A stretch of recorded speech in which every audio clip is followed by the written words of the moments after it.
ஆசையினால் பிறந்தோம், ஆசையினால் அழிகின்றோம். அதுவும் கனவே. கனவின் விழிப்பு நிலையே ஞானம் என்பர். ஞானமும் இல்லாமல் போகும். அங்கு கடவுளும் இருக்க மாட்டான், நானும் இருக்க மாட்டேன். அன்பே சிவம் என்பார்.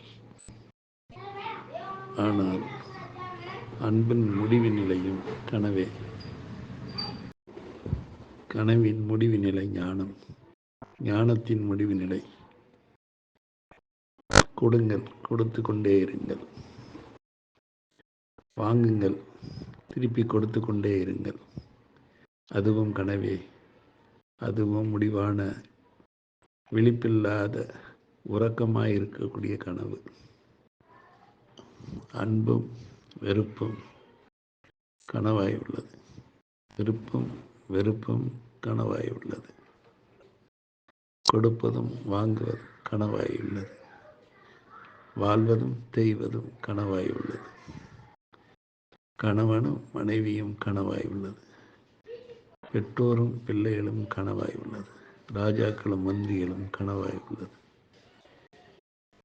நான் இருப்பதும் கனவாய் உள்ளது. வாழ்வதும் கனவாய் உள்ளது. முடிவதும் கனவாய் உள்ளது. இங்கு கனவாய் இருப்பது இறைவனே. அதுவே விழிப்பு என்ற கனவு. உடலும் நான் அல்ல, மனமும் நான் அல்ல. விழிப்பு என்பதும் நான் அல்ல. விழிப்பு என்பது இறைவனும் அல்ல. அறிந்து அறிந்து வெற்றிடமாய் இருப்பதும் கனவாய் இருக்கக்கூடிய விழிப்பே. அதுவும் கனவே. மனிதன் தூங்கும் பொழுது இருக்கும் நிலையே இறைநிலை. அதுவே கனவுதான். எனக்காக வாழ்கின்றேன் என்பது கனவு. பிறருக்காக வாழ்கிறேன் என்பதும் கனவு.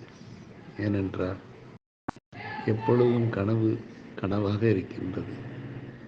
அங்கு விழிப்பு அழிந்து கொண்டே இருக்கிறது.